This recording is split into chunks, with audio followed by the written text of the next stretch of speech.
from the headquarters of Telesur English in Quito, Ecuador. I'm Carla Gonzalez, and this is From the South.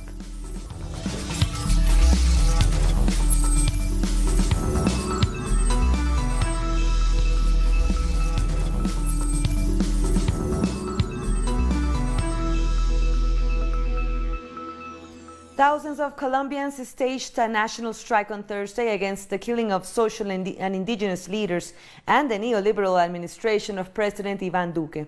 The protests were led by social movements, unions and students who are demanding that the government respects their rights. They also condemned labor and education reforms that disproportionately affect the poorest in Colombia. Meanwhile, demonstrators also slammed the government's failure to implement the 2016 peace accord. The Institute for Development and Peace says 777 social leaders have been killed since the signing of the agreement, including 137 former FARC members. Salgo a marchar por la defensa de la madre tierra. I am here, marching in defense of Mother Earth, defense of life, defense of the poor, defense of the rights of Colombians, the campesinos, the Afro-descendants, the unions, the students. This is a multicolored march with 1,000 colors for the dignity of the Colombian people and the indigenous people here and all across the world, for our dignity as indigenous people, for the dignity of Colombians, to defend rights and Mother Earth. Ser defensor de los derechos por la madre tierra. The national stoppage saw demonstrations right across Colombia. This was a march by the Wayuu indigenous people in the impoverished Guajira region of the far north.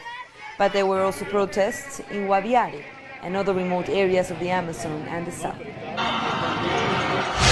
One of the biggest marches was in Colombia's third city, Cali, where tens of thousands flocked to the streets. The rural areas in this part of the country have seen some of the worst violence in recent months, with many indigenous and other social leaders being murdered.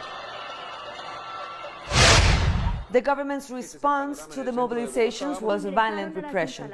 The repressive forces of President Duque activated anti-riot devices against a peaceful march that mobilized in each of the main cities of the country. This caused great frustration with people after decades of exclusion under neoliberal policies. In some cities, such as Jamundi and Candelaria, the mayors have imposed curfews in order to justify state violence. After seeing the demonstration of 20,000 people who mobilized in peace towards this sector, I have no other measure but to impose a curfew today starting at 7 at night. This is a warning to the whole population. Unfortunately, some gangs and criminals are robbing and looting business, and we cannot allow that. But above all, it's important that they face the full force of law. As such, from 7 o'clock tonight, no citizen in Cali can be on the street because they will be arrested. Our correspondent Hernán Tobar witnessed the repression in Bogotá. We are next to Bolivar Square, at this moment given the strong repression in the area by anti-riot squads and police. People are suffering the effects of tear gas, but not only protesters, also citizens who work in this area. Repression to disperse protesters have been very strong. The Colombian Red Cross is attending some of those affected by the tear gas. We'll bring you more as the situation develops. Correspondent Hernán Tobar from Bogotá. And another big march against the de facto government in Bolivia was met with repression in La Paz on Thursday.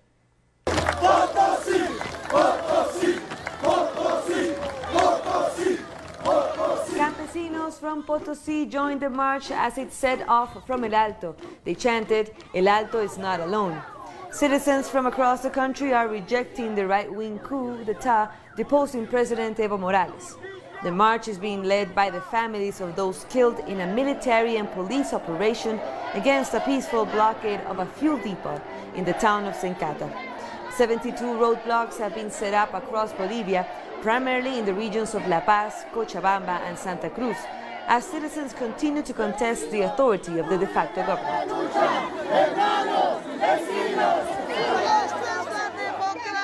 Is this democracy? No, it isn't. They are murderers.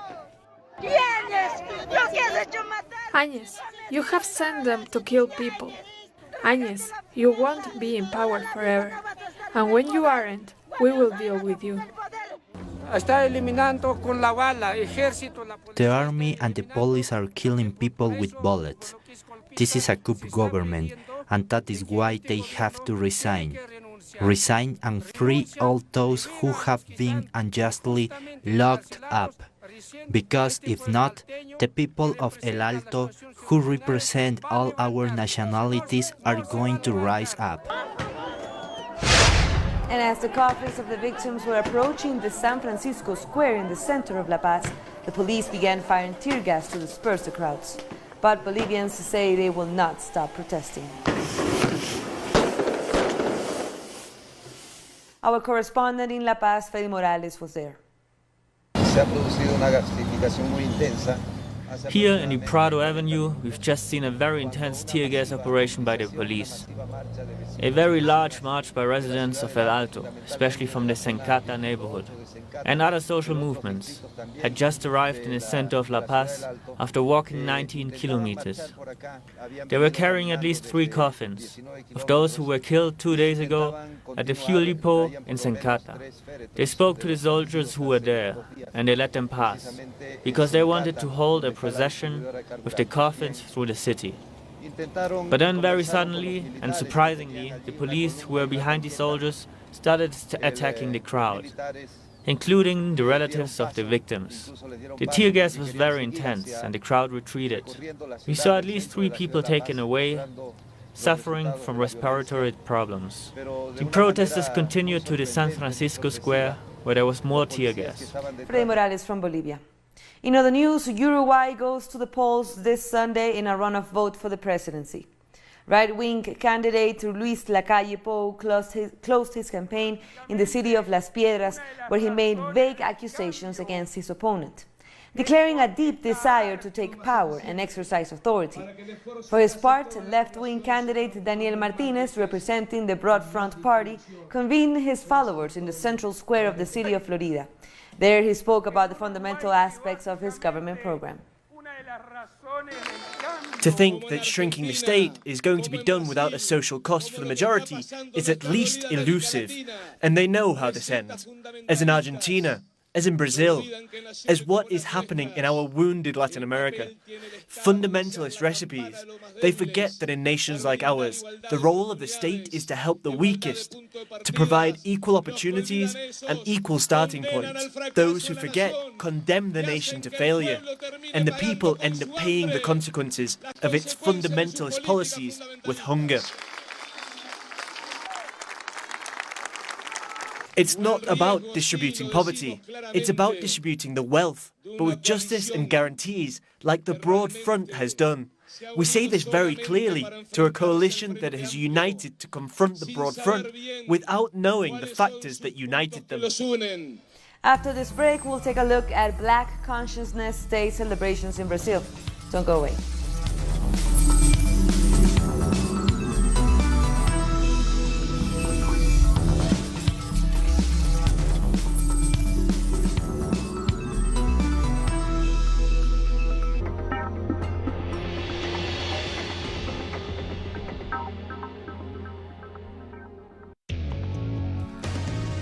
A review of the world news that investigates, incites analysis and induces criticism, because every event has a context.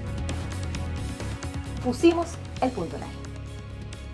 Dotting the I. Saturdays, only on Telesur.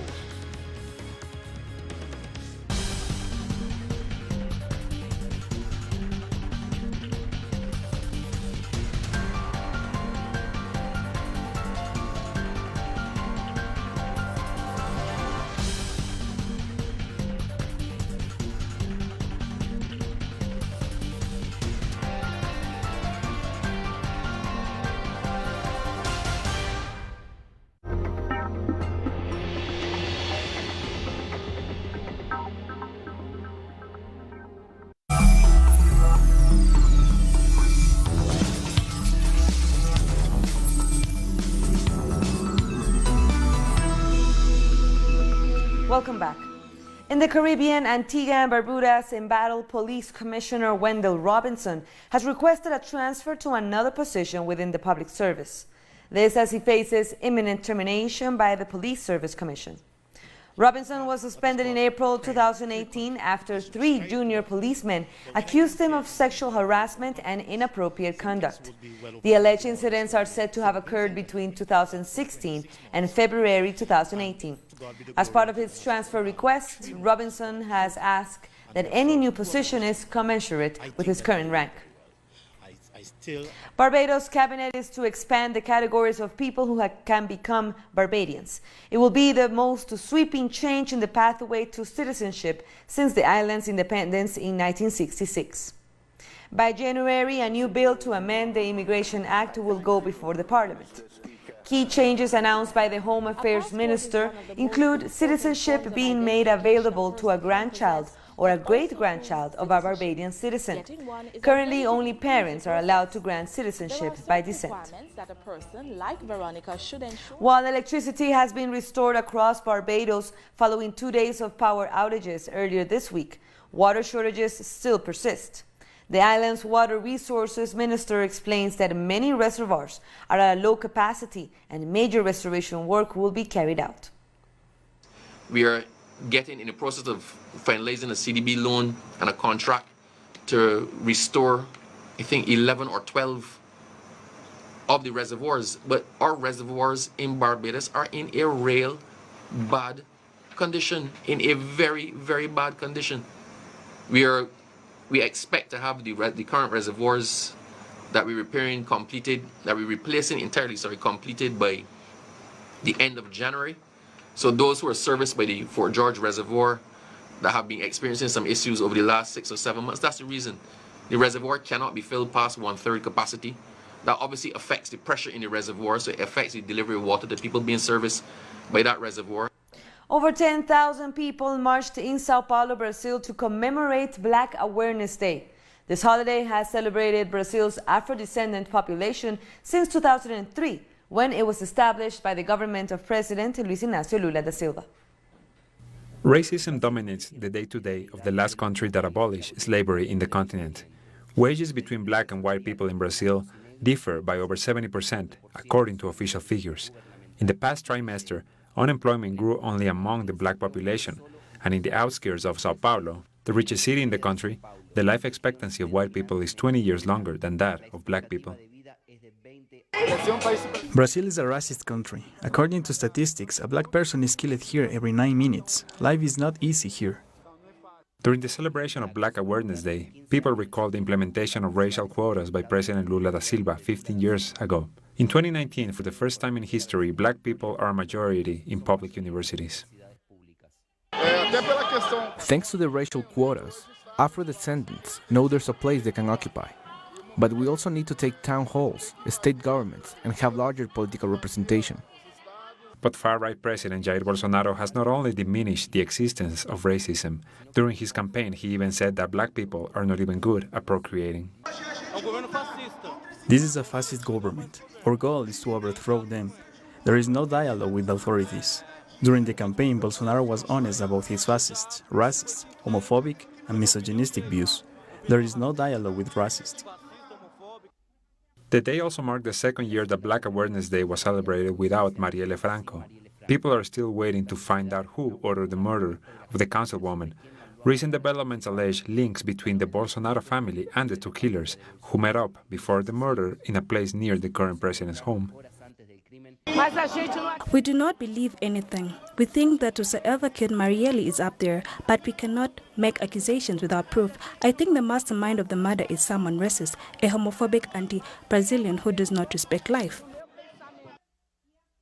A black person in Brazil is almost 3 times more likely to be murdered than a white person. According to protesters, an anti-crime reform package pushed by Justice Minister Sergio Moro eases the responsibility of the police in cases of murder. On top of this, Bolsonaro has pushed for the loosening of gun laws, something that can only make the statistics worse. Students marched in Venezuela to support the Bolivarian Revolution on University Students' Day, November 21st. The march set off from 2 sites in Caracas. Students expressed their support for the policies that have made university education available to young people from poorer communities. They also held cultural activities in support of indigenous people in Venezuela and Latin America. Talks between the Venezuelan government and the opposition continue moving forward. The most recent step was the creation of a commission to name the members of a new national electoral council ahead of parliamentary elections in 2020. Behind this door, the preliminary committee is meeting to pick the new leaders of the National Electoral Council. And while the radical opposition denies it, this is an achievement of the national dialogue. There are lawmakers from the main opposition party at the table, as well as from smaller parties. Representatives from all opposition sectors are taking part, as well as members of the ruling party. So even if they want to deny that there's talks, we are sitting down with them and talking. We have all the transcripts from the meetings. The road to parliamentary elections is being built through these talks. We worry about some declarations that say we are creating a new electoral court for presidential elections. But that's not true. We've been clear in saying that the next elections in Venezuela are parliamentary. The radical opposition, which continues to call people out onto the street with the goal of ousting President Nicolas Maduro, is on the way out. We are seeing how this conflict is being brought back under the rule of law by opposing sides. Meanwhile, a sector of the opposition, led by Juan Guaidó, keeps trying for a coup on the streets, something he's been doing since January and continues to fail at. Violence failed, as did attempts to reenact the coup in Bolivia. Venezuelans have the right to express ourselves in peace, to solve our own issues. We don't want more violence. There are opposition sectors that think violence is the answer, that think the crisis will be solved by making it worse. Those of us taking part in the dialogue table are looking for ways out of the crisis. We are looking for mechanisms so the country can take back the time it has lost. For example, the sanctions imposed by the US are the opposite of activating our productive sector. But the streets speak for themselves. Chavistas mobilized en masse on November 16th, the same day the radical opposition claimed would be the revolution's last. Still to come, workers in South Africa mobilized to save their jobs. Don't go away.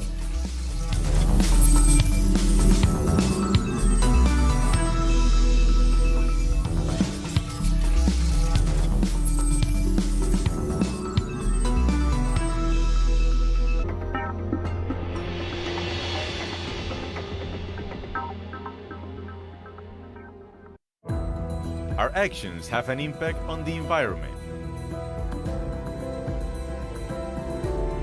It's our responsibility to change for the sake of our planet. Let's be part of this transition. Watch, preserve, and protect your Earth. Green Zone.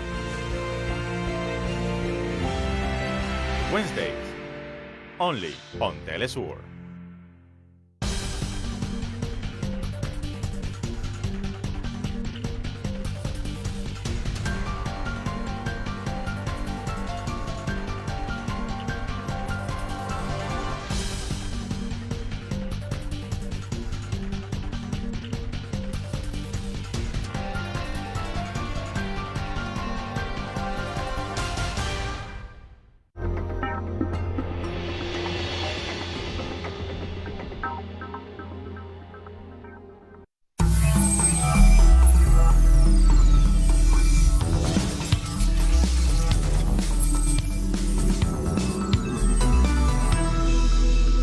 Thank you for joining us again.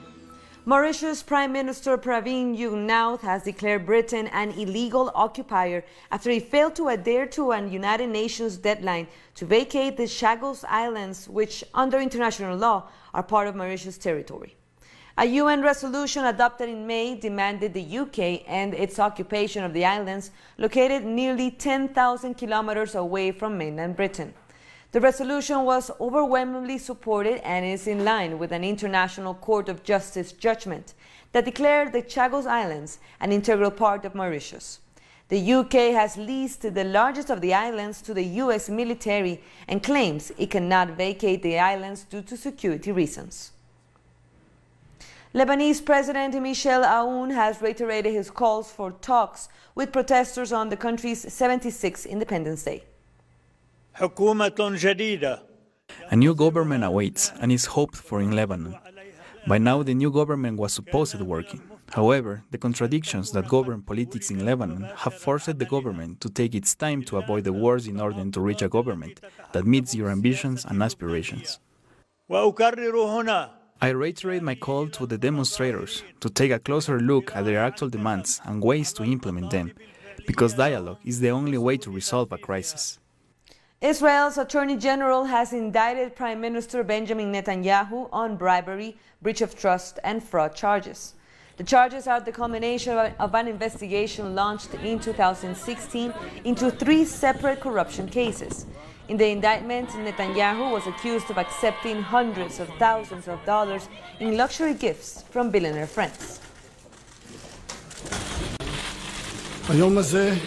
This day is a difficult and sad day. Today I inform the representatives of the Prime Minister, Mr. Benjamin Netanyahu, about my decision to try him under an indictment that includes 3 charges, a day in which the Attorney General decides to serve an indictment against a seated Prime Minister for serious crimes of corrupt governance is a heavy and sad day for the Israeli public and for me personally.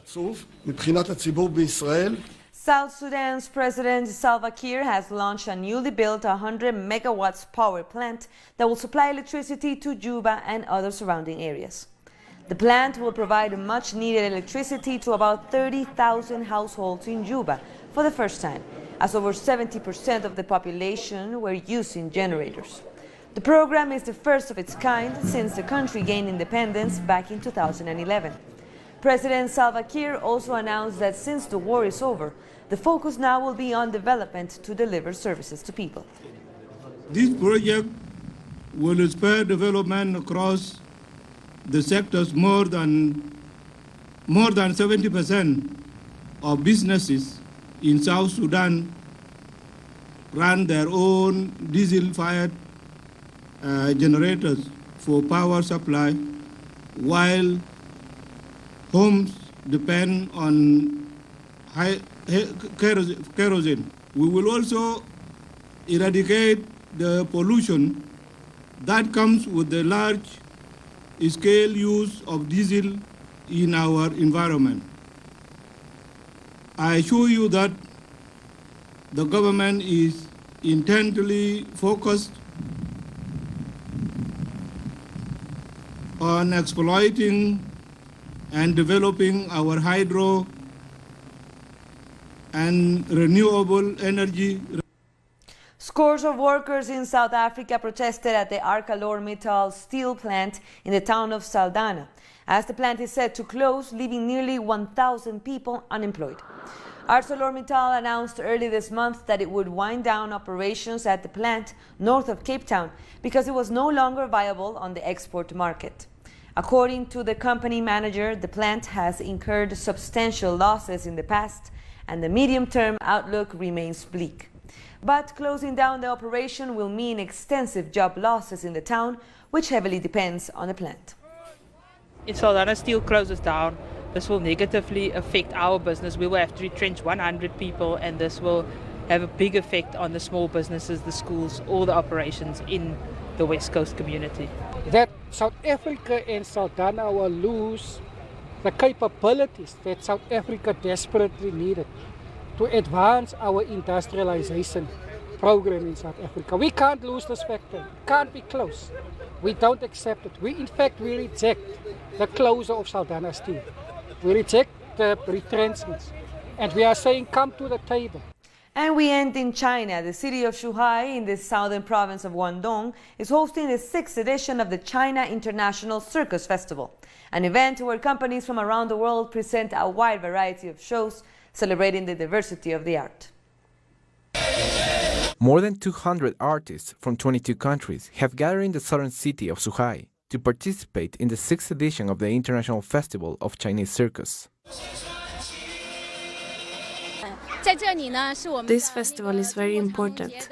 I work in the circus industry, and it serves to promote Chinese companies, to share and compete with foreign figures. The audience also seems very happy, with a lot of ovations that move me. The event will run until November 23, and a total of 24 circus companies are set to present performances, including extreme sports, aerial acrobatics, clowns, magic shows, and dance. I am from the province of Guizhou. I hear about this festival. I wanted to bring my children to see the show so they can see Chinese artists, but also artists from other countries.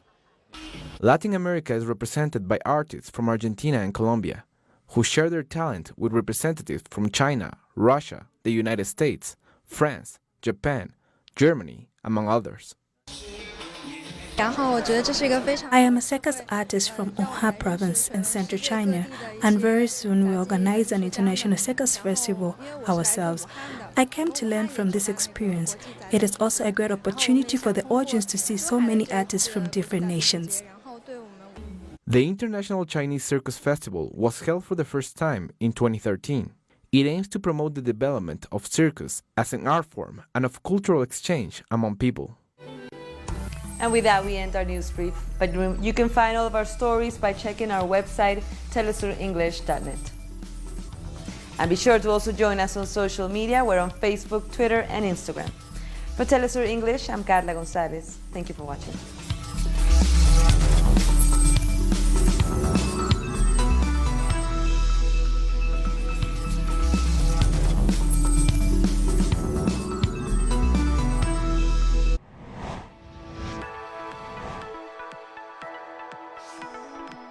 Discover the cultural diversity that defines a continent.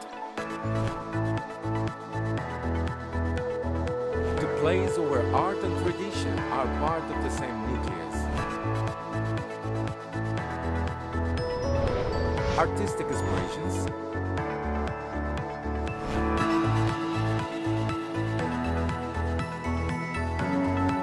values,